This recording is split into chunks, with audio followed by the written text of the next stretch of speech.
اس شخص کی کہانی ہم نہیں بھول سکتے جو گھوڑے پہ بیٹھ کے اللہ کے نام کی دعوت دیتے ہوئے آگے بڑھا، آگے دلدل آ گئی، زمین ختم ہو گئی، تو گھوڑے کی باگیں کھینچ لیتا ہے اور کہتا ہے مالک میرے جذبے تو جوان تھے، تیری زمین ہی ختم ہو گئی۔ اس پہ اقبال نے کہا تھا دی اذانیں کبھی یورپ کے کلیساؤں میں، کبھی افریقہ کے تپتے صحراؤں میں، دشت و دشت دریا بھی نہ چھوڑے ہم نے، بحر ظلمات میں دوڑا دیے گھوڑے۔ یہ وہ دور ہے جب چائنا سمیت ایران کے علاقوں تک تاتاری فتنہ، ہلاکو خان کا فتنہ اسلامی سلطنتوں کو برباد کر چکا تھا، اور خلافت بنو عباس اور خلافت بغداد کو تاخت و تاراج کرنا ہی چاہ رہا تھا، قریب تھا، اور اسلامی سلطنتوں کی شمع بجھتی جا رہی تھی۔ یہ وہ دور تھا، مگر اسی وقت یہ جو ترکی کے علاقے ہیں کونیا اور یہ سارا بستی علاقہ، یہ جو علاقہ ہے، ادھر ہلاکو خان اور چنگیز خان نے اپنے نمائندے اور لشکر بھیج دیے ہوئے تھے۔ آفیشیل یوٹیوب چینل کو سبسکرائب کریں اور بیل آئیکن کلک کریں۔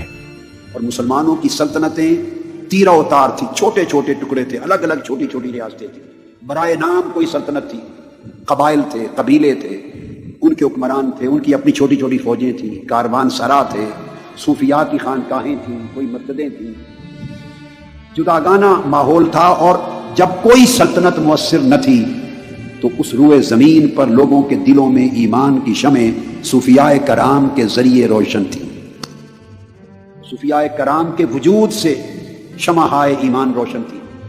اور اسی دور میں یہ جو بعد میں خلافت عثمانیہ بنی ہے، سلطنت عثمانیہ، اس کی داغ بیل ڈالنے کی جد و جہد ہو رہی تھی۔ اس خلافت عثمانیہ جو 1924 میں جنگ عظیم اول کے بعد جا کے ٹوٹ گئی، اس کا بانی ارطغرل، لکھنے میں ارطغرل آتا ہے، ارطغرل، مگر ٹرکش زبان میں غین نہیں بولتے، ارطغرل یہ بانی ہے۔ وہ ایک نئی اسلام کی عالمی سلطنت قائم کرنے کے لیے تگ و دو اور جد و جہد کر رہا تھا، مار کے ہو رہے تھے۔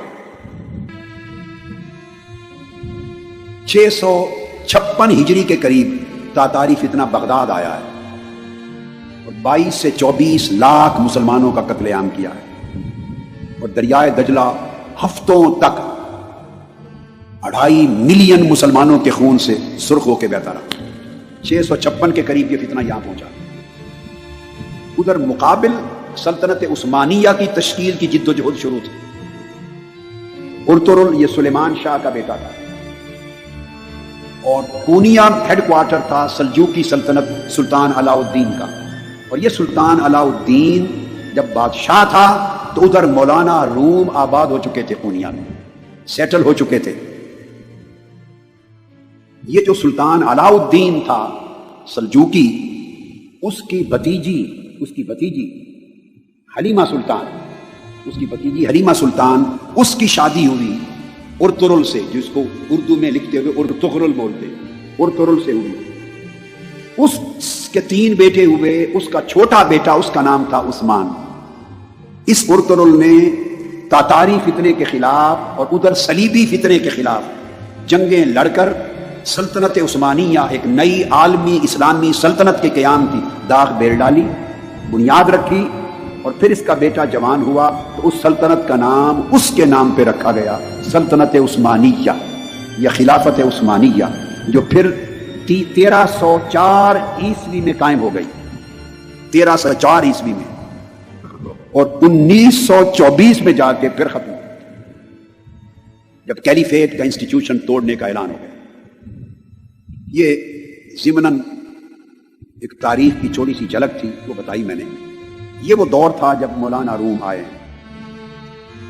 یہ ارطغرل جس کی میں نے بات کی، سلطنت عثمانیہ کا بانی، اس کی ڈیتھ ہوئی ہے 680 میں۔ وہ زمانہ شیخ اکبر محی الدین ابن العربی کا تھا، ان کا وصال 640 میں ہوا ہے۔ وہ ان سے رہنمائی لیتا تھا قدم قدم پہ سلطنت عثمانیہ کے قیام میں، ٹرکش سورسز، تاریخی سورسز کے مطابق ان کی لمحہ بلمحہ رہنمائی تھی شیخ اکبر محی الدین ابن العربی کی۔ سمجھانا مقصود یہ ہے کہ جب لوگوں کے دل ٹوٹ گئے تھے، سلطنتیں منتشر ہو گئی تھی، حکومتیں تیرا اتار ہو گئی تھی، امت مسلمہ کا کوئی مرکزی محور نہیں تھا،